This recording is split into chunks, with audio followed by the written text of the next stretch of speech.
Yeah. So let's do like a quick 2-3 minute recap of each car's experience, just to set the stage for what actually went down, right? So I think gas car should probably start because that's what everyone's familiar with. Yeah, we were the control, so I guess that's what everyone should be familiar. I mean, it went smooth. We definitely had all of the advantages on our side. We had as many stops as we wanted to because almost even out there in the middle of the Adirondacks, we could get a gas station pretty much wherever we wanted. We could stop for food when we wanted. It wasn't taking up a whole lot of time. We had 3 drivers, although I wound up doing most of it. I was just on a roll. Tim was creating a thumbnail. Adam was our best cameraman. So it just kind of, we settled into roles and went that way. But we cruised. That was pretty much it. No surprises. You ended up... No surprises. Lots of trivia. We did split it up into 2 days just for clarity. So we Safety's sake, much. Day 1 was start at the studio, head up to Lake Placid, then head over to Niagara Falls, pause, leave your current state of charge, or in your case, state of fuel. And then day 2, wake up in Niagara Falls, finish the rest of the loop from there, and we'd keep the time delta from each car. Yeah. The Tesla, I want to ask, was there any sort of autopilot cruise control that you were taking advantage of? There was a lane assist and cruise control, nothing that was attempting to be full self-driving by any means. It was more of just like a, hey, I'm helping you stay in the lane. I'm keeping up with the car in front of you. You can set travel distance. It was coming from an older car with 180,000 miles on it. It's nice to just be in a newer car, but like it wasn't anything I was assuming both of the Mach-E or the Tesla would have. It's not like anything we've talked about. I enjoyed it. It definitely made driving a little easier. But that's good. Yeah. Okay. I'll go for the Tesla car. I've done a lot of road trips in the Tesla before, so I was very familiar. And even without any pre-planning, you get in the car and you're able to plan pretty easily on the map on the touchscreen in the car. So yeah, we didn't have any sort of issues. I'm looking at my charging stops here, which I've written all of them down. We had 6 total charging stops, 3 on each day. Okay. None of them were over 46 minutes. And they were all pretty fast. Typically we would get, 60 to 80% battery pretty quickly. Our most dramatic experience was the first one, where we went directly from the studio all the way up to the top of the mountain in Lake Placid, where I arrived with 0.3% battery left, which is 1 mile left on the car. Yeah.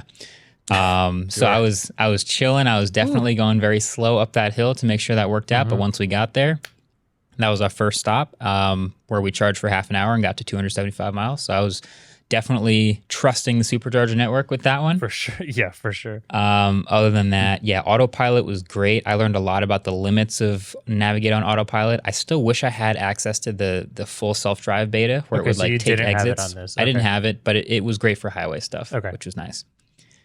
How was Mach-E? All right. Well, first of all, thank you guys for beaming me in here because I was still stuck in Vermont. And so I'm going to shave real quick. Oh, wow, that feels better. Okay. Nice. All right. For those who are listening to audio, yeah, he had a mustache on. David had a fake mustache on. I think we mixed up the 2 intros we wanted to do and just put them together, and I realized we left the mustache. Can't break the fourth wall, man. Okay, yeah. So, I think Brandon and I were in the Mach-E. We got a little screwed over at the very first stop, and that kind of set the pace for the rest of the first day. And even though we were originally going for like kind of not like a race, but also just like it's sort of a race, but not trying to like drive fast, right? We capped out at 75 miles per hour on each car. But we had to pull off. Actually, I was very surprised by the Mach-E. Something the Mach-E does really well is like the range estimate is extremely accurate, and you actually get more range than it says you're going to get, which is not something Teslas do. And the Ford guy that came to hand off the Lightning to us told us that they do this on purpose because they would prefer to give customers lower expectations and then pleasantly surprise them. Yeah, that's something we definitely saw in the Mach-E. Was we got more range than it said we were going to get, which was great. The problem was we got to the first charger with like 30 miles remaining on the car. And the chargers were all down.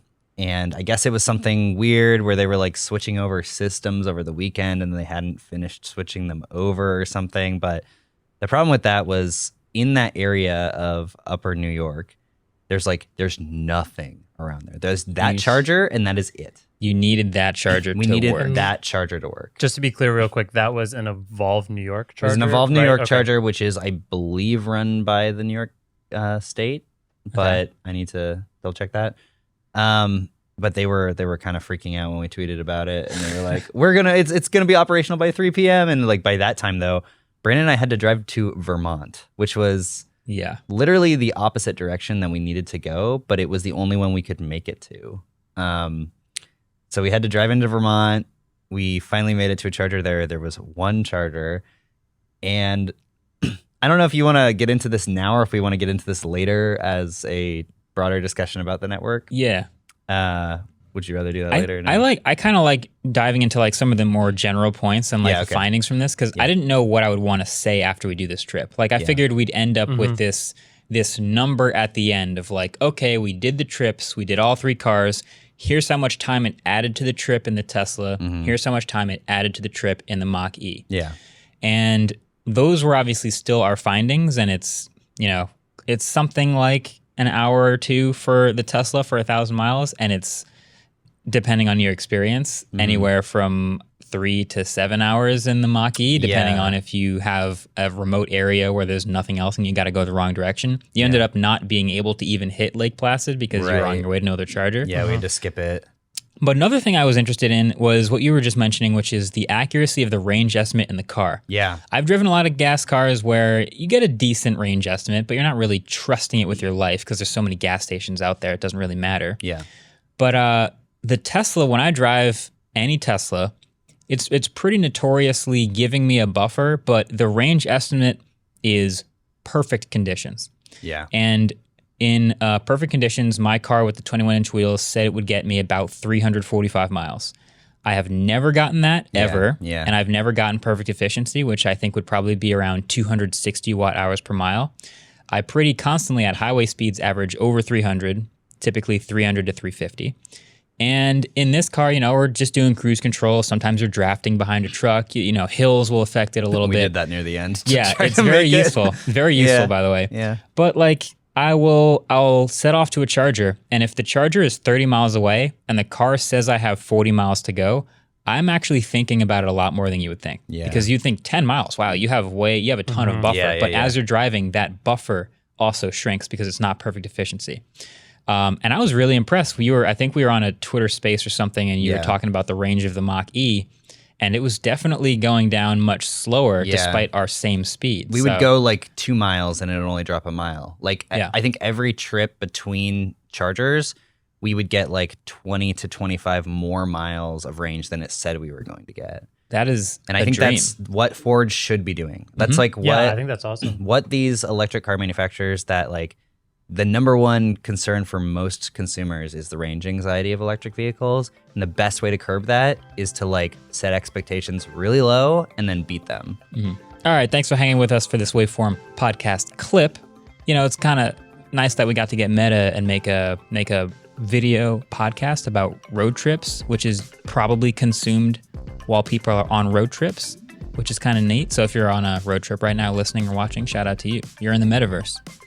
You are. I hope you're not stuck at a charger somewhere. Or an Oculus Quest 2. I hope so. Or if you are stuck at an out-of-order trickle charger, I hope you're passing the time quickly. I hope you're pressing that subscribe button.